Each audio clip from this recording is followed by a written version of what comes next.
buenas noches, nosotras somos Dos con Todo en este arranque de semana, lunes 9 de diciembre. Todavía la mayoría sigue trabajando, ¿verdad?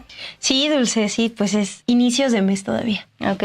¿Tú cómo estás? ¿Andas desmañanada? Un poquito, sí, porque tenemos información que preparamos desde muy temprano. Entonces, pues un poquito desmañanada. Tú. Bueno, pues gracias por estar con nosotras. El día de hoy se cumplen ya 19 años de la detención de Israel Vallarta, en este caso Cassés, es decir, 19 años que ha estado en prisión preventiva. Hablaremos sobre ello. Y también en el lado de la UNAM, pues el día de hoy publicó en su Gaceta pues cómo se ha tenido que ajustar a la austeridad. Esto luego de que pues hubo un pequeño sustito por parte de la Secretaría de Hacienda, un error en el recorte presupuestal que finalmente terminó en un aumento de 4%. Entonces hablaremos de los gastos de la UNAM. Sí, Dulce, y en el Con Todo, pues les tenemos información sobre lo que reportó la ministra Lenia Batres a un año en el cargo en la Suprema Corte de Justicia de la Nación. Nada más un adelanto. Ella está reportando que al menos desde el Poder Judicial en los últimos años, dice, se han desviado más de 30,000 millones de pesos por el pago de salarios que sobrepasan este tope que establece la Constitución para que ningún funcionario público gane más que el titular de Poder Ejecutivo. Quédense con nosotras porque les tenemos más datos, más información sobre qué se anunció en este primer informe de labores. Una pausa y arrancamos.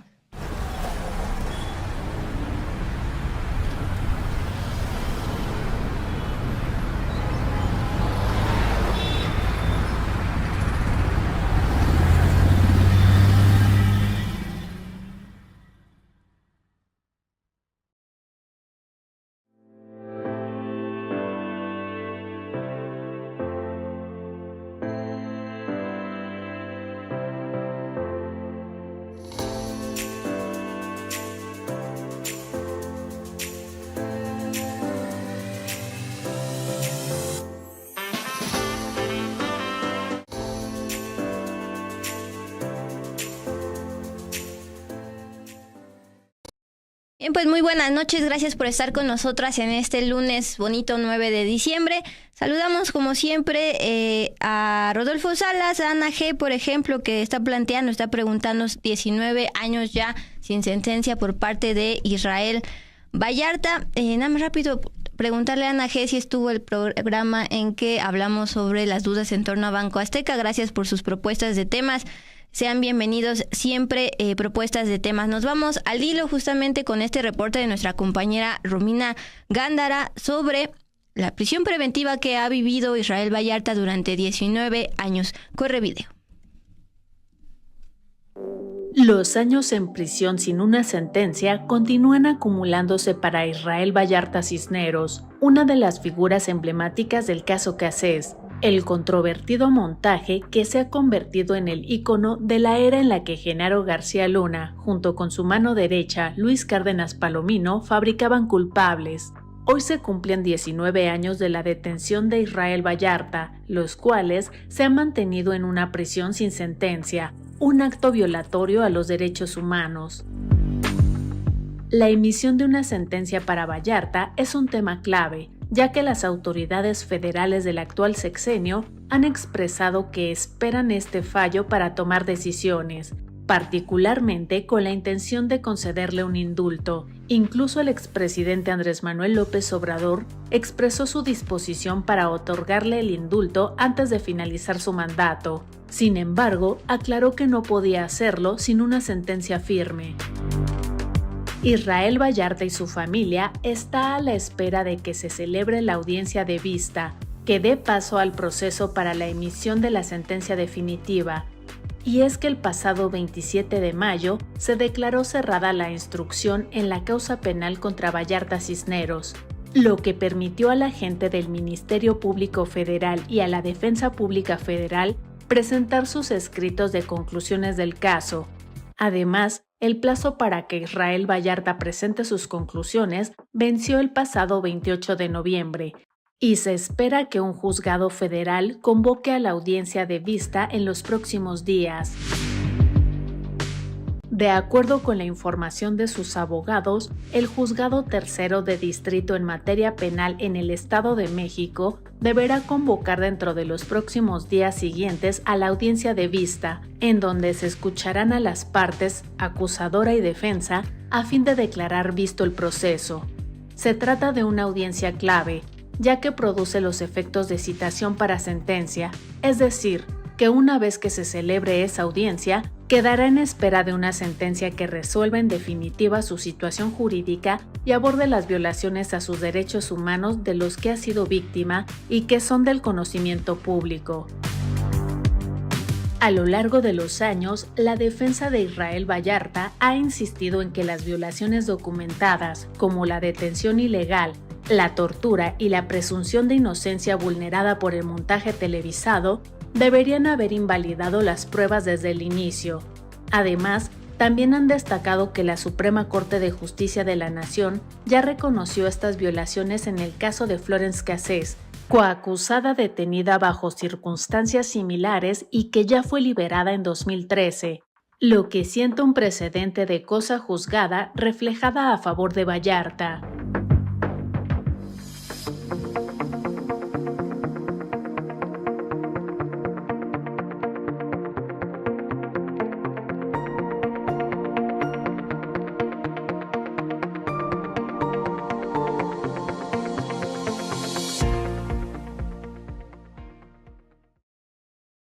Dulce, pues 19 años sin sentencia para Israel Vallarta, y los comentarios aquí los vamos leyendo con mucha atención. Marco Antonio nos plantea: en ese tiempo el presidente de Francia vino a defender a Florence Cassés, ¿acaso el presidente de México defendió a Israel? Bueno, sigue también muchos comentarios que cuestionan el montaje en donde se anunció como un triunfo la detención de Vallarta y también de Florence Cassés. Vamos a avanzar con información, Dulce, que tiene que ver con esta tensión que hay entre las amenazas que plantea Donald Trump para México, bueno, y la respuesta que hay de parte de la presidenta y el gobierno de Canadá. Hoy, la presidenta Claudia Sheinbaum dijo en su conferencia matutina desde Palacio Nacional que dejará de dialogar con el presidente electo de Estados Unidos, Donald Trump, a través de los medios de comunicación. Esto lo planteó después de que fue cuestionada sobre las declaraciones que el presidente electo hizo en una entrevista para la cadena estadounidense NBC. Ahí señaló que Estados Unidos subsidia a México y a Canadá, por lo que sugirió que ambos países deberían adherirse como sus estados. Eso fue lo que planteó en la entrevista Donald Trump. Hoy la presidenta Sheinbaum respondió: yo creo que vamos a dejar un poco este diálogo a través de los medios. Obviamente, México es un país libre, soberano e independiente. Dice que entiende que este subsidio al que se refiere Donald Trump pues tiene que ver tal vez con el incremento de las exportaciones de México a Estados Unidos, que ya son más que las importaciones. También pues hay que destacar que desde el fin de semana, durante su gira en Tamaulipas, la presidenta planteó que la única manera de competir con otras regiones del mundo es mantener y fortalecer el tratado comercial entre México, Estados Unidos y Canadá. Planteó también que estos países tienen que verse como un complemento más que como competencia. También se le cuestionó si hay fecha para una reunión con Donald Trump o si esperará a que tome posesión el próximo 25 de enero del 2025. Anunció que lo que están buscando es que al menos esta reunión se realice con los equipos de trabajo de ambos países. Mientras que el ministro canadiense Justin Trudeau opinó de nuevo sobre la amenaza que ha hecho Donald Trump de imponer un 25% de aranceles a Canadá y México. Hoy dijo que esta amenaza debe ser considerada seriamente porque, a diferencia de su primer periodo presidencial, Donald Trump en esta ocasión llega con ideas más claras de lo que quiere hacer de forma inmediata. Pero también planteó que si Donald Trump impone aranceles, Canadá hará lo mismo en ciertos productos, una estrategia que le funcionó durante el primer mandato de Donald Trump cuando puso aranceles al acero y al aluminio. Lo que hoy comenta el primer ministro de Canadá es que en esa ocasión impusieron aranceles al whisky Bourbon, a las motos Harley, a la catsup y a otros productos que dice fueron elegidos de manera cuidadosa por su impacto al presidente y sus colegas. Eso es lo que plantea hoy Trudeau. Pero vamos a escuchar, Dulce, qué es lo que comentó hoy la presidenta Claudia Sheinbaum sobre esta decisión de ya no dialogar con Trump a través de los medios de comunicación. Yo creo que vamos a dejar un poco este diálogo a través de los medios. Obviamente México es un país libre, soberano e independiente. Eso pues lo sabemos todos y así siempre lo tenemos que defender. Entiendo que este subsidio del que habla pues tiene que ver con el incremento de las exportaciones de México a Estados Unidos y que son ya más que las importaciones.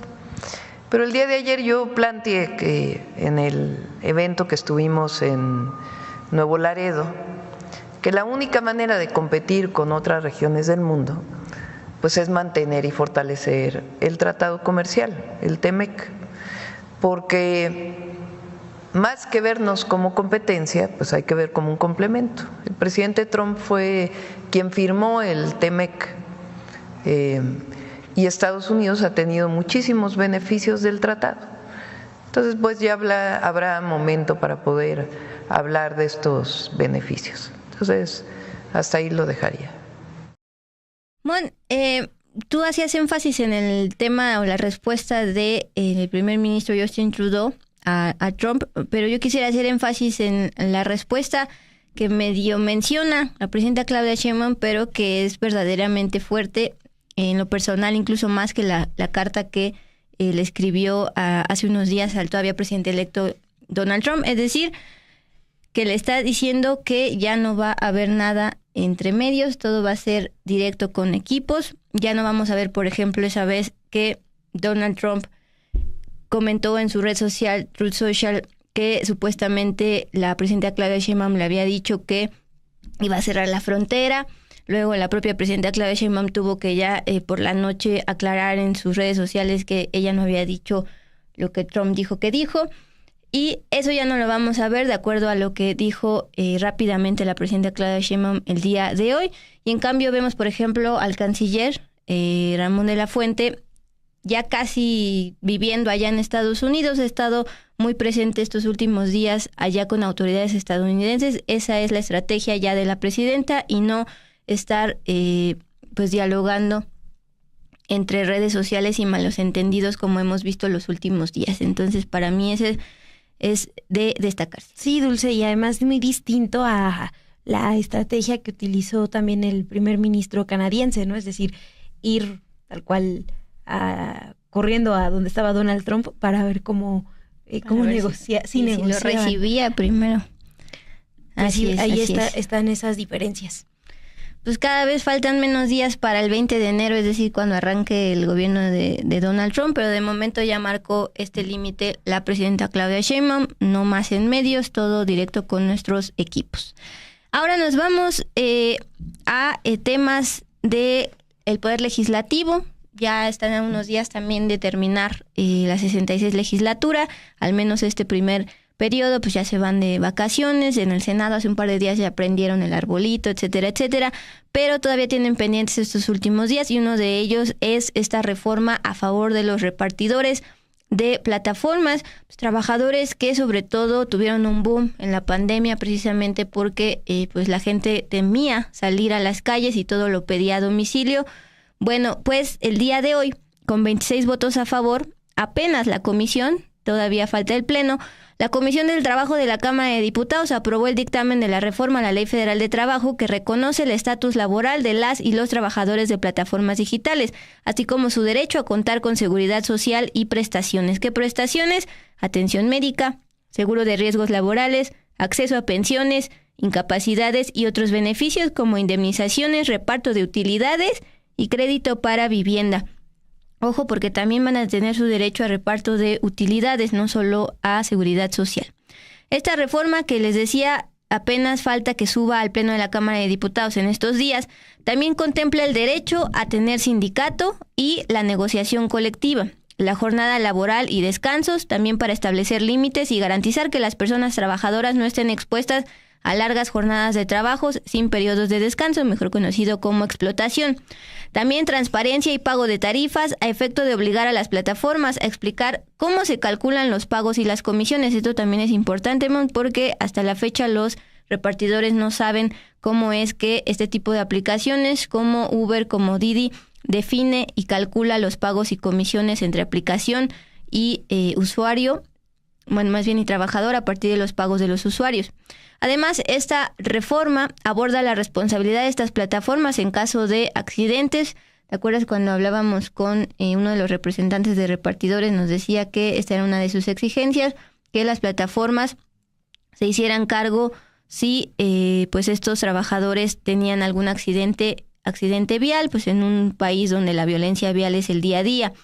También tienen el derecho al famoso derecho a la desconexión digital, que les garantiza que los trabajadores no estén obligados a estar disponibles las 24/7, dándoles la libertad de organizar su propio tiempo y evitar una sobreexplotación. El dictamen, recuerden, se deriva a partir de una iniciativa enviada por la presidenta Claudia Sheinbaum. Fue de las primeras iniciativas que envió al inicio de su gobierno y que tuvo participación de la Secretaría del Trabajo, de representantes de plataformas digitales y de trabajadores repartidores. Al inicio no hubo tanta apertura a todos los trabajadores repartidores, o al menos todos los colectivos. Acuérdense que señalaban incluso la participación de sindicatos charros, pero actualmente ya se escuchó para este dictamen. Por ejemplo, la diputada de Movimiento Ciudadano, Patricia Mercado, la cito porque pues ella ha sido una de las legisladoras enfocadas en derechos laborales. Resaltó que es pertinente que se haya acordado un periodo de 180 días para que la reforma entre en vigencia como tal, y dice, es pertinente porque llegamos en este momento con una precariedad laboral, la cual produce la desigualdad que vivimos. Eso por parte de la Comisión de Trabajo en la Cámara de Diputados. En estos días se estará subiendo al Pleno.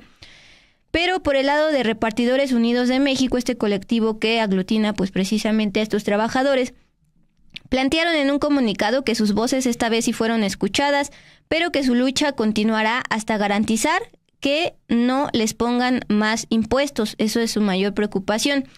Esto dice el comunicado. La Secretaría del Trabajo y la Comisión de Trabajo de la Cámara de Diputados nos los prometieron. Estaremos en espera de que el SAT cumpla su palabra, que las voces de los repartidores sean escuchadas por encima de estos sindicatos que no nos representan. Acuérdense que al inicio venían logos de sindicatos charros. No aceptaremos un aumento de impuestos ni un esquema fiscal que ignore los costos que asumimos al comprar herramientas o mantener nuestros medios de transporte, bicicleta, moto. Nuestra ocupación nos brinda la libertad de generar ingresos con nuestros propios medios, que es una de las flexibilidades que atrae a este tipo de trabajadores. Por ejemplo, estudiantes o madres que cuidan a sus hijos y que necesitan tener horarios flexibles. Madres y padres. Sí, pues mira, aquí, por ejemplo, hay comentarios, distintos comentarios, ¿no? Edgar incluso habla de prohibir las plataformas digitales, pero ahora, sí, es difícil, considerando que fue uno de los trabajos que también creció a raíz de la pandemia. Entonces son miles de trabajadores a nivel nacional, y a veces en esa entrevista que hacíamos con el representante de Repartidores Unidos de México, bueno, uno de los voceros, pues nos planteaba que es importante considerar las condiciones en las que trabajan de acuerdo a los estados, ¿no? Entonces, pues no es tan fácil como nos plantea aquí Edgar la cuestión de eliminar estas plataformas. Pero les iremos entonces informando cómo avanza esta reforma que regula el empleo en las plataformas digitales en el Congreso de la Unión. Vamos a avanzar con la información, Dulce, porque hoy la Universidad Nacional Autónoma de México publicó en su Gaceta el que llamó Programa de Racionalidad Presupuestaria 2025.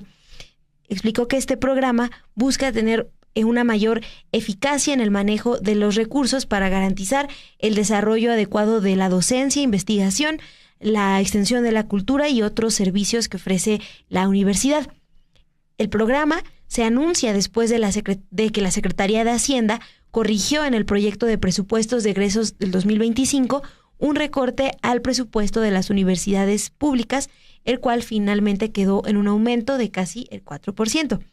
Bueno, este programa de racionalidad presupuestaria la UNAM ha destacado que es consecuente con las medidas de austeridad promovidas por el gobierno de México.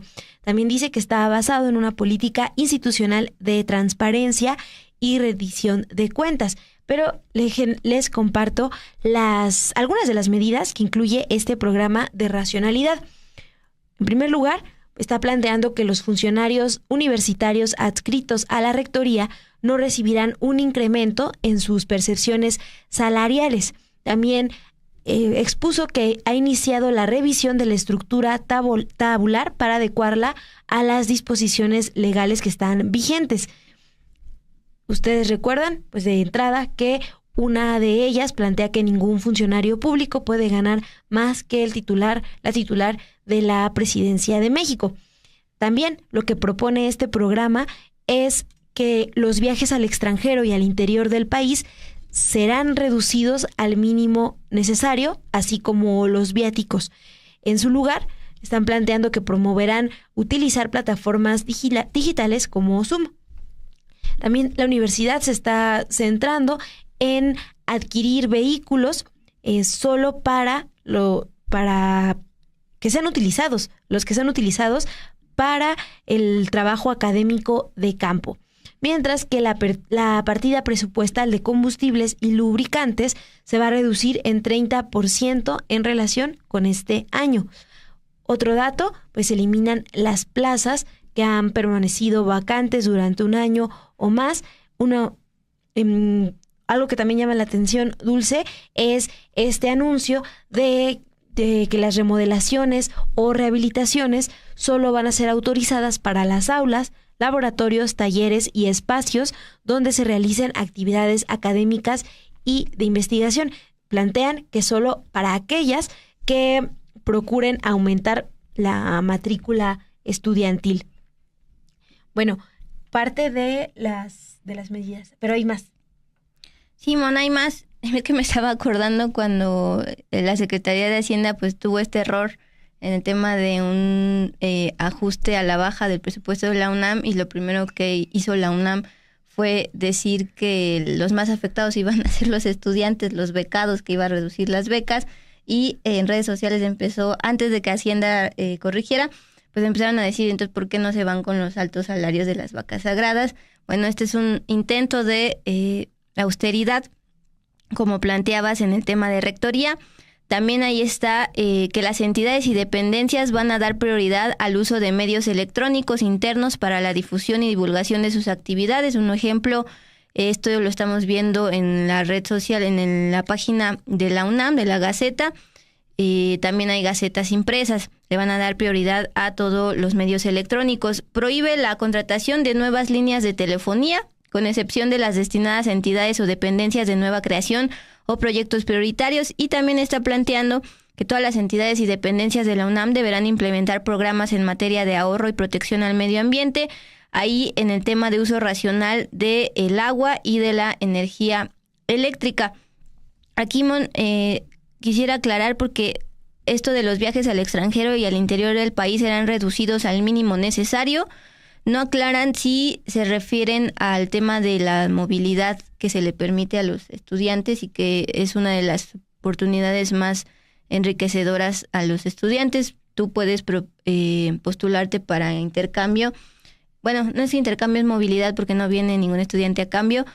Por ejemplo, conocí casos pues, de colegas que se fueron a República Checa, que se fueron a Sudamérica, a Europa, y absolutamente becados gracias a este tipo de programas. Entonces no aclara a qué tipo de viajes al extranjero y al interior del país se refieren. Desde luego no son similares a los que planteábamos de, por ejemplo, el INAI, pero ahí está. Y quisiera recordar qué fue lo que pasó aquel 15 de noviembre con este error, y razón por la cual muchos usuarios de redes sociales estaban criticando que la UNAM, en vez de meterse con los becados ante este presunto ajuste, recorte, pues se metiera con los altos salarios. Fue la noche del viernes 15 de noviembre cuando la Secretaría de Hacienda tuvo que sacar un comunicado para informar que el presupuesto asignado a la UNAM y también al Politécnico para el año próximo, el 2025, tendría un incremento alineado a la inflación y no un ajuste como había se había visto en la publicación del proyecto de presupuesto 2025 ese mismo día, pero por la mañana. Dijeron, por un lamentable error, el presupuesto de la UNAM y del Politécnico salieron disminuidos en este presupuesto de egresos de la Federación, todavía el proyecto que se entregó hoy al Congreso de la Unión, es decir, el 15 de noviembre. Por cierto, decía Ricardo Monreal de la Jucopo en Diputados que ya esta semana van a, ahora sí, aprobar todo este tema del paquete económico. Este error en el presupuesto de egresos de la Federación, detectado por la UNAM y el Politécnico y también por la UAM, reveló una disminución significativa en los fondos asignados, lo cual contradecía lo que había prometido la presidenta Sheinbaum Pardo de aumentarles con base en la inflación a las universidades públicas. Pues eso sucedió el 15 de noviembre y esta semana se estará ya como tal aprobando por parte de la Cámara de Diputados el paquete económico 2025, donde le viene un aumento, y a cambio de ese aumento pues vemos a una UNAM dispuesta a pues ajustarse el cinturón en ciertos sectores. Pues Dulce, con esta información vamos a un corte muy breve y regresamos con todo. Hija.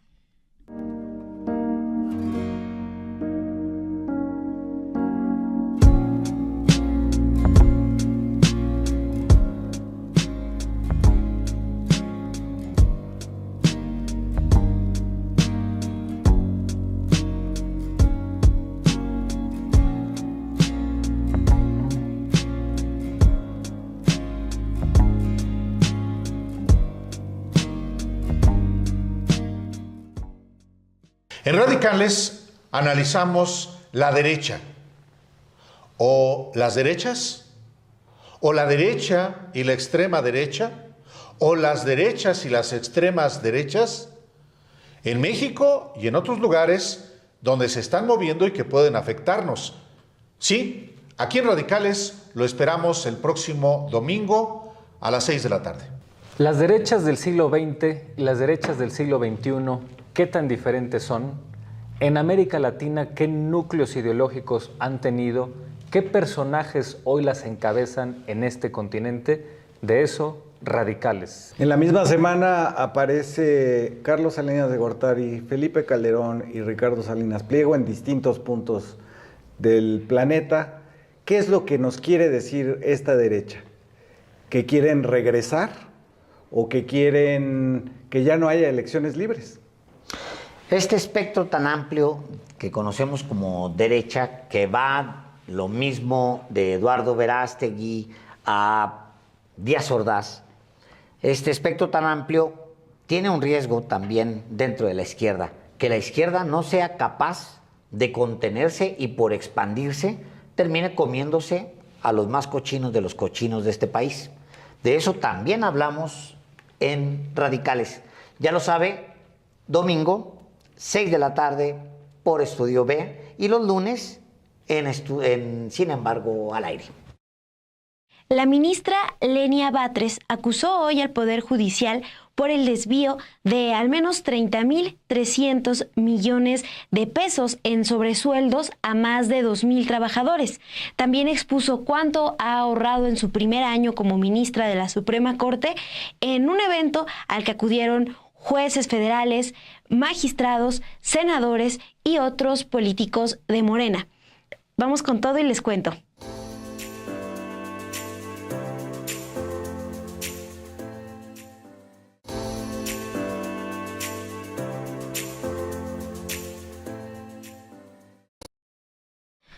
Hoy, 9 de diciembre, la ministra Lenia Batres Guadarrama informó que en su primer año de trabajo en la Suprema Corte de Justicia de la Nación, ella y las personas que trabajan en su ponencia ahorraron 10.904.069 pesos al renunciar a prestaciones que van en contra de la Ley Federal de Austeridad. También expuso que hasta el momento al menos 2.377 funcionarios y funcionarias del Poder Judicial superan el tope máximo de remuneraciones que establece el artículo 127. Este artículo es el que plantea que ningún servidor público podrá ganar más que la presidenta de México. Dijo que esto significaría entonces un desvío de más de 30,000 millones de pesos en sobresueldos. Vamos a escuchar qué comentó en la conferencia que realizó hoy desde el Museo de la Ciudad de México. No, bueno, me parece que es el colmo. Aquí parece que los jueces reclaman no independencia judicial, sino independencia del Estado de Derecho, independencia de nuestro país. Ellos solos son su propia república, quieren. Actualmente, 2.377 personas funcionarias del Poder Judicial de la Federación superan el tope máximo de remuneraciones dispuesto por el artículo 127 constitucional. En total, con este monto, este exceso, significa o suma 2.167.352.603 pesos al límite constitucional. Si consideramos que desde hace 14 años se encuentra vigente ese límite, podríamos asegurar que el Poder Judicial debió haber ahorrado a la Federación 30.342.936.442 pesos por sobresueldos inconstitucionales entregados a su alta burocracia. Está, Dulce, ese dato que plantea hoy la ministra Lenia Batres. Actualmente 2.377 personas funcionarias del Poder Judicial superan el tope máximo de remuneraciones dispuesto en el artículo 127 constitucional. Escuchamos al inicio un fragmento de la entrevista que nos dio la ministra Lenia Batres, pero en un ratito regresamos con ella. Algo que también destaca en el informe que presenta hoy es lo que ha ahorrado durante su primer año como ministra. Dijo que ha devuelto 1.377.000 pesos en efectivo y no ha percibido prestaciones por otro 1.761.000 pesos porque están prohibidas en la Ley Federal de Austeridad Republicana. En total, esto significaría un ahorro de 3.139.215 pesos. Tienen en pantalla las cifras que presenta hoy la ministra Lenia Batres. También agregó que las 79 personas que forman parte de su ponencia tampoco reciben prestaciones que estén excluidas en la ley, como la contratación de seguros privados, de separación individualizada y de gastos médicos mayores, por lo que han ahorrado más de 6 millones de pesos. Al hacer esta suma, dice que en total han ahorrado 10.904.069 pesos. También lo que hoy destaca del discurso que da la ministra Lenia Batres es acepta que ha hecho activismo para impulsar la reforma al Poder Judicial. Esto lo dijo también en referencia a las críticas que ha habido de otros ministros. Por ejemplo, sin mencionar sus nombres, criticó a los ministros que viajaron a Estados Unidos para pronunciarse en contra de la reforma al Poder Judicial. ¿Quiénes son estos ministros? Pues les hemos hablado en los últimos meses, por ejemplo, del ministro Alfredo Gutiérrez Ortiz, quien acudió a la Escuela de Derecho de Harvard para hablar del proceso de elección judicial y causó risas entre estudiantes. Esto quedó consignado en un video que se compartió miles de veces en las redes sociales en octubre, pero también hizo de manera, sin decir su nombre, pero otro ministro que fue a Estados Unidos recientemente es Javier Lainez Potisek, quien el mes pasado acompañó a juzgadores a la audiencia pública ante la Comisión Interamericana de Derechos Humanos, en donde expusieron sus preocupaciones porque la reforma ponga en riesgo la independencia judicial y sus derechos laborales. Les voy a leer una textual de lo que expuso hoy la ministra Lenia Batres. Quienes me han acusado de hacer activismo con la reforma judicial, les respondo, sí, he difundido donde he podido el diagnóstico de extralimitaciones que ha sobrepasado a este Poder Judicial, así como el contenido de la reforma deseable del Poder Judicial. Sin embargo, he transmitido esta información en comunidades mexicanas, no en Harvard ni en Washington, no para burlarme ni para buscar evitar el control de los excesos de este Poder Judicial, buscando el respaldo de instancias internacionales. También argumentó que ha acudido a eventos en distintas entidades porque le han invitado congresos locales, asociaciones de abogados, de estudiantes, gobiernos municipales, estatales, pero también universidades públicas, privadas, organismos empresariales y otros ciudadanos. Algo que destaca en este informe es que estos viajes pues no requirieron recursos públicos. Es lo que está planteando en su primer informe de trabajo como ministra. Sí, pero no hay que perder de vista que justamente y abiertamente la ministra Lenia Batres está en una especie de precampaña porque ya levantó la mano para postularse al cargo de ministra, pero ahora por elección popular, y que también el 15 de diciembre ya se anunció, como está en las leyes secundarias, empezarán a definirse la lista de los aspirantes que fueron palomeados en cuanto a cumplir requisitos. Me llama la atención el dato de que son 79 personas las que conforman la ponencia de la ministra. Cada ministro, los 11 ministros, tiene su grupo de ponencia, así se le llama, son asistentes, personas generalmente especializadas en derecho que pues justamente les ayudan a los ministros a gestionar y evaluar cada uno de los proyectos. Bueno, dentro de estas 79 personas de la ponencia de la ministra Lenia Batres está coordinada por Netzaí Sandoval. Me comentabas, Mon, que agradecieron la presencia de Irma Heréndira Sandoval, la exsecretaria de la Función Pública. Bueno, ella es hermana de Netzaí Sandoval, justamente el secretario de Cuenta, el coordinador de toda la ponencia de la ministra Lenia Batres, y también fue titular del Instituto Federal de Defensoría Pública. Y también, si Luis nos puede ayudar a poner la foto de todos los presentes. Tú estuviste ahí desde muy temprano, Mon. Cuéntanos qué personajes son los que te llamaron la atención en este primer informe anual, aunque ya había dado uno a la mitad de su gestión. Sí, Dulce. Bueno, creo que en esa foto no se ve porque estaba muy a la derecha, pero asistió, por ejemplo, Jesús Ramírez, el coordinador de asesores de la presidencia, Raúl Jiménez Vázquez, consejero de la presidencia, también un representante de la Secretaría de Marina, el general Francisco Javier Almanza. Aunque también está, por ejemplo, Mario Joaquín Cepeda, director de Incorporación, Recaudación e Inversiones del ISSSTE. Hay que recordar que actualmente el titular del ISSSTE es Martí Batres, el hermano de la ministra Lenia Batres. También asistió de parte del gobierno federal María del Rocío García Pérez, la titular del DIF, del Sistema Nacional para el Desarrollo Integral de la Familia. Por ejemplo, también de la Secretaría del Bienestar, el delegado Diego Alberto Hernández Gutiérrez. Pero, de igual manera, estaba la alcaldesa de Azcapotzalco, Nancy Núñez Recendis, y Adolfo Cerqueda, presidente municipal de Nezahualcóyotl. Bueno, de Morena, políticos de Morena.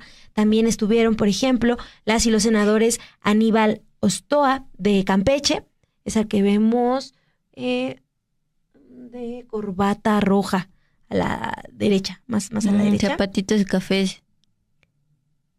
Creo que son negros, más para acá. Sí, pero es él. Yo no veo bien, pero es él. También estaba, por ejemplo, Marta Lucía Mitcher, la senadora de Guanajuato, Nancy Sánchez Arredondo, senadora de Baja California, Beatriz Silva, senadora de Querétaro, pero también los diputados federales Leonel Godoy Rangel y Julio César Rivera, así como la diputada local y hermana de la ministra Batres, Valentina Batres. Ella está vestida de negro, casi al centro. Sí, muy cerca. ¿Qué otros políticos estaban, Dulce? Pues bueno, ya destacabas la exsecretaria de la Función Pública, Irma Heréndira Sandoval, María Estela Ríos González, exconsejera del expresidente López Obrador, pero también de Morena, Rafael Barajas El Fisgón, el presidente del Instituto Nacional de Formación Política de Morena. Aunque no sale en la foto, sí estaba más atrás y se fue un poquito antes. Y sí, importante recordar, Dulce, como bien nos decías, que la ministra Batres Guadarrama competirá en la elección judicial del próximo año para repetir en el cargo. También lo harán, por ejemplo, las ministras Yasmín Esquivel Moza y Loreta Ortiz, que nada más para que lo tengan ahí presente, ella ha dicho que buscará de igual manera la presidencia de la Suprema Corte. Y por ejemplo, en septiembre, cuando esta ministra, Loretta Ortiz, anuncia que va a competir, se describió también como una fundadora de Morena, esto durante un mitin a favor de la reforma. Pero además de estas ministras, pues también ya se sabe, de acuerdo con las listas que se han hecho públicas, que competirán políticos como Roberto Gil Suart, exsecretario particular de Felipe Calderón, Paula María García Villegas, magistrada e hija de la ministra en retiro y diputada morenista Olga Sánchez Cordero, también Jaime Cárdenas Gracia, extitular del Instituto para Devolver al Pueblo lo Robado y que fue uno de los exfuncionarios que asistió hoy al informe de la ministra Lenia Batres. También él busca ser ministro en la Corte. Sobre el tema de la diputada morenista Olga Sánchez Cordero, hija de la ministra en retiro, me mencionabas hoy, le preguntaron a la presidenta Claudia Sheinbaum al respecto y ella planteó que pues, todavía está el proceso de palomear o no los que se postularon y al final, les decía, el 15 de diciembre, este domingo, ya pues se dará a conocer por parte de los comités de evaluación quienes sí fueron palomeados, es decir, quienes sí cumplieron los requisitos, porque acá en el chat también me preguntaba Tania M. si Netzaí no se registró para ser ministro. No tenemos el dato hasta el momento. Netzaí, les recuerdo, Netzaí Sandoval es el jefe de ponencia de la ministra Lenia Batres y acá destacaban su labor. Laura CH hizo un excelente trabajo en la Defensoría de Oficio, liberó a muchas mujeres en situación de vulnerabilidad presas, a la par de el ministro también en retiro, Arturo Saldívar. Eso sí, hubo bastantes casos de mujeres en prisión preventiva que les cambiaron medida cautelar por ser pobres, dice Laura CH. Literal, cuando llegó la ministra presidenta Norma Piña, puso a alguien afín a Isabel Wallace, esta personaje relacionada con activismo contra secuestro. Sí, Dulce, y hoy lo que plantea la presidenta es que lo que buscan es que no haya familiares en el Poder Judicial. Si alguien llega a la Corte, difícilmente llegaría un familiar al último filtro de las comisiones. Eso es lo que planteó hoy en su conferencia matutina la presidenta Claudia Sheinbaum. Pero Dulce, si te parece, vamos a recordar también que en los últimos días la ministra Lenia Batres ha recibido críticas de parte de juzgadores, como la semana pasada, cuando el colectivo Artículo 41, que son estos juzgadores y magistrados federales que realizan conferencias cada ciertos días, a la par de esta conferencia matutina de la presidenta, muchas veces como respuesta. Bueno, este colectivo planteó desde la semana pasada que particularmente la ministra Lenia Batres está intentando limitar la independencia judicial porque ella propuso recientemente al Pleno de la Corte que le pidan al Consejo de la Judicatura Federal les pidan un acuerdo para exhortar a los juzgadores a sobreseer los procesos abiertos en contra de la reforma judicial, porque está planteando que ya es un texto constitucional. Aunque lo solicitó el Pleno, pues esta argumentación fue rechazada por el Pleno. Pero hoy, en entrevista, la ministra Batres Guadarrama rechazó las críticas a que se perderá la independencia judicial y sostiene que los juzgadores tienen que aceptar que ya es imposible presentar un amparo en contra de un texto que ya es constitucional, un texto que ya está en la Constitución. De eso habla hoy la ministra Batres Guadarrama y también responde a las críticas que ha recibido por asistir a estos eventos que son organizados por políticos ella dice que ha asistido a eventos de políticos de distintos partidos, pero las críticas son porque asiste particularmente a eventos de políticos de Morena. Vamos a escuchar qué es lo que nos dijo en entrevista. No, me parece que es el colmo. Aquí parece que los jueces reclaman no independencia judicial, sino independencia del Estado de Derecho, independencia de nuestro país. Ellos solos son su propia república, quieren generar sus leyes. Hay leyes mexicanas, la Constitución, ellos están sujetos a la ley de amparo. Nunca debieron haber admitido ni haber resuelto suspensiones de reformas o sobre reformas constitucionales, porque ya lo decía la ley de amparo en su artículo 61. El tema aquí es que además hay una reforma posterior que prohíbe absolutamente que resuelvan Y no lo dice solo la ley de amparo, o sea, lo dice ahora la Constitución, prohíbe que resuelvan este tipo de casos que abordan reformas constitucionales. Entonces, en lugar de sobreseer los casos, resulta que los admiten, dictan suspensiones, dictan multas, cuando lo único que deberían dictar es el sobreseimiento. Desechar, ni siquiera admitir, bueno, ya lo admitieron, pues ahora sobreseer, porque la Constitución prohíbe que entren al fondo de estos asuntos. Entonces, los que están actuando absolutamente de manera ilegal, inconstitucional, faltos a la mínima ética que con la que debe comportarse un juez, pues son este conjunto de jueces.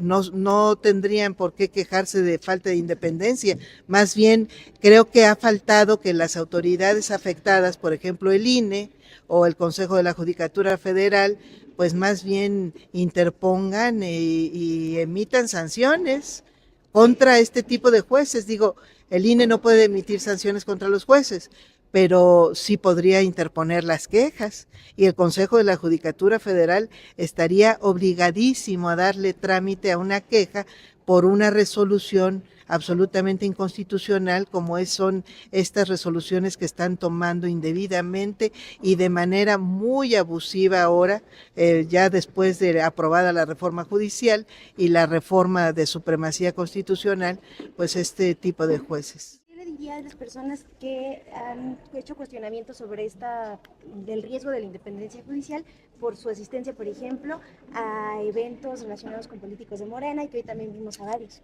No, bueno, yo asumo y acudo con invitaciones. Por cierto, no solamente he recibido invitaciones de políticos de un solo partido, sino de varios, en realidad, de varios partidos, y he acudido, más que porque se trate de eventos partidistas, justamente he acudido porque se trata de temas de relevancia nacional. En realidad, siempre los políticos en los congresos de los estados, en el Congreso de la Unión, pues organizan foros sobre temas de relevancia nacional, invitan a ministros. Vamos ministros, los ministros hemos acudido a múltiples foros legislativos, pues son miembros de partidos políticos ellos, pero no vamos a discutir temas partidistas, vamos a discutir temas de interés nacional, y en mi caso particularmente creo que aceptado todas las invitaciones que se me han hecho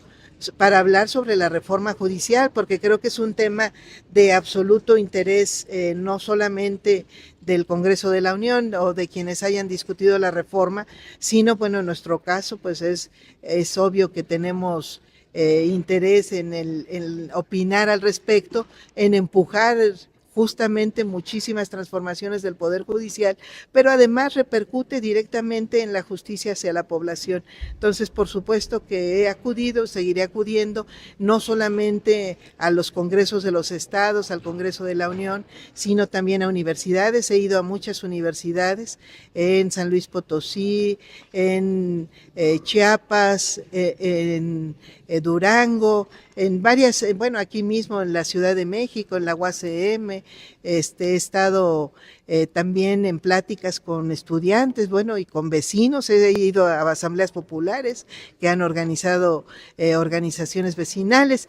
Cualquier tipo de evento donde se hable de este tema de la democratización del Poder Judicial, pues más bien tengan la certeza que voy a acudir, y no por eso me convierto ni en nada que tenga la identidad de quienes me invitan. Pero creo que es muy importante que se extienda, que se difunda, que se conozca qué es lo que se está resolviendo, y también qué pensamos las personas juzgadoras, pues ni que fuéramos de cristal. Podemos salir y podemos opinar, y yo creo que deberíamos todas hacerlo. Bien, ahí están las declaraciones que le dio la ministra Lenia Batres a Mon, y también Mon habló con Jesús Ramírez, ex vocero de Presidencia, y actualmente pues también en el gabinete de la presidenta Claudia Sheinbaum. Ella estaba ahí desde el Poder Ejecutivo en un evento del Poder Judicial, y mencionó que es discutible que se ponga en riesgo la independencia de juzgadores, cuando dijo está como antecedente el que no cuestionaron decisiones o reformas impulsadas por otros expresidentes. Esta es parte de la charla que se tuvo con Jesús Ramírez.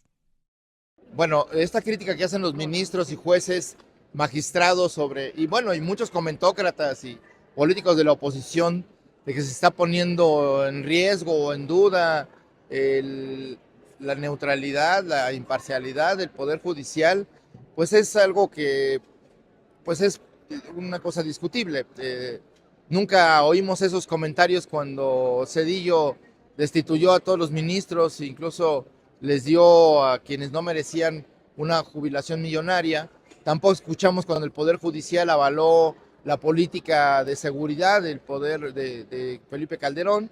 Tampoco escuchamos nada cuando el Poder Judicial cayó ante violaciones a derechos humanos muy graves o ante delitos de lesa democracia como los fraudes electorales. Tampoco vimos a la Suprema Corte o a los ministros alterados o un poco agitados o cuestionando el proceso del Poder Ejecutivo cuando ordenó la represión directa a movimientos sociales como los estudiantes del 68. Entonces, sorprende evidentemente el eco que hay a estos comentarios. No sorprende su propia palabra porque el Poder Judicial ha estado subordinado al verdadero poder económico de este país y que pues los fallos lo demuestran y en los últimos años hemos visto cómo el Poder Judicial, incluso los jueces, han avalado el apoyo a criminales, delincuentes de alto perfil, generadores de violencia, y nadie se ha tomado la molestia siquiera de cuestionar en el mismo Poder Judicial las decisiones de los jueces como si su autonomía fuera una patente de corso, y nadie se hace cargo de las consecuencias que eso ha tenido para la sociedad. Entonces, evidentemente es necesario la reforma al Poder Judicial, es necesaria la democratización del Poder Judicial, y bueno, pues México está tomando una decisión vanguardista en el mundo y que permite a la ciudadanía, pues, al menos poderle tomar el pulso, exigir rendición de cuentas a un poder que ha servido subordinado a los intereses de los poderosos. Entonces, ahora que se busca que beneficie a la mayoría del pueblo, es que se dan estos debates. Bien, dentro de este evento, el primer informe de gestión de la ministra Lenia Batres, también estuvieron presentes tanto jueces como magistrados, pues, en medio de este proceso de elección de juzgadores. Y por ejemplo, Mon, hablaste con el juez de distrito en Coatzacoalcos, Veracruz, Rigoberto Almanza Rico. Él dijo que es casi natural que políticos de Morena respalden a la ministra Lenia Batres. Vamos a escucharlo. Pues son críticas infundadas. En realidad es una transformación, una renovación del Poder Judicial. Precisamente democratizar el Poder Judicial. La gente no conocía cómo se componía la Corte, cómo se integraba, cómo se seleccionaba jueces y magistrados, y esta es una gran oportunidad que tiene toda la gente, todo México, para involucrarse y participar como candidatos, como electores en este proceso inédito y que va a marcar un cambio trascendental en la impartición de justicia del país. Finalmente, y también en esa línea de preguntarle sobre la independencia judicial, al mismo tiempo que estaban en un evento de la ministra Lenia Batres, el magistrado del Tercer Tribunal Colegiado del 29º Distrito en Pachuca, Hidalgo, Óscar García Vega, pues consideró lo siguiente. Escuchemos. Ahora, el método de elegirnos es muy distinto a la independencia judicial. La independencia judicial tiene que ver con nuestra atribución y facultad que tenemos para resolver libremente, sin presiones externas, sin dejarnos llevar por poderes fácticos que puedan influir en nuestras determinaciones. Y yo creo que eso seguirá dependiendo individual de cada uno de nosotros, conducirnos con esa independencia y autonomía judicial. ¿Y qué le dice, por ejemplo, también a las críticas que hay sobre que a estos eventos del Poder Judicial vienen muchos políticos de Morena? Por eso también hay estas críticas de si habrá o no independencia. No, yo creo que yo creo que diferenciar el evento público, el evento político, como por ejemplo a este decidió acudir servidor por una invitación que recibo precisamente por parte de la ministra como un informe anual de actividades de quien es ministro de la Suprema Corte, y como servidores, funcionario del Poder Judicial de la Federación, pues yo me veo identificado y por eso que acudo a él. Si vengan políticos, ahora sí que eso ya escapa de mí. Hoy, 9 de diciembre, la ministra Lenia Batres presenta su informe a un año de trabajo en la Suprema Corte de Justicia y mañana 10 de diciembre, hará lo mismo la ministra presidenta de la Suprema Corte, Norma Piña. Este será su último informe de labores al frente del tribunal porque presentó su renuncia para agosto del 2025 al no estar de acuerdo en someterse a la elección popular. La presidenta Claudia Sheinbaum ya adelantó que no acudirá a este segundo y último informe de la ministra Norma Piña. Pues ahí estamos. Contrastes de informes. El día de hoy también otro ministro hizo su informe, pero el día de mañana le toca a la ministra presidenta Norma Piña. Y pues estaba pensando, la ministra presidenta Norma Piña asistió obviamente a la toma de protesta de la presidenta Claudia Sheinbaum en el Congreso de la Unión. Me estaba tratando de acordar si se paró o no se paró. No, sí, se saludaron. La presidenta Claudia Sheinbaum acudió a saludarla. En contraste con este debate de por qué no se paró la ministra presidenta cuando estaba ahí el entonces presidente López Obrador. Bueno, nada más recordar eso. Y el comentario de Lauda CH para finalizar este Con Todo, Mon. Hace falta a Jesús Ramírez en la mañanera, exvocero de presidencia. Luego captaba lo que necesitaba el presidente y conseguía cualquier información muy rápido. El equipo de ahora, dice Laura CH, anda verde todavía. Bueno, más allá de eso, mis respetos para Paulina Silva. Ella ha estado con la presidenta Claudia Sheinbaum desde que era jefa de gobierno en la Ciudad de México. Le han talacheado y la acompañaron día a día en la campaña. Entonces, pues, ese es un buen equipo el que trae en comunicación social. Ahí está. Y, Mon, nos pasamos ya rápidamente al cierre en este lunes 9 de diciembre. Un programa social más que arranca a partir de el año próximo, 2025.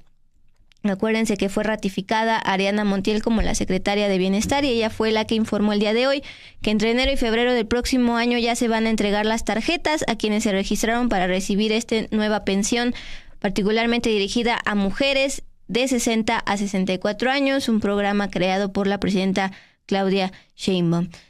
Mon, pues nos despedimos antes de escuchar a la secretaria de Bienestar, ya para que te vayas a dormir luego de tu desmañanada.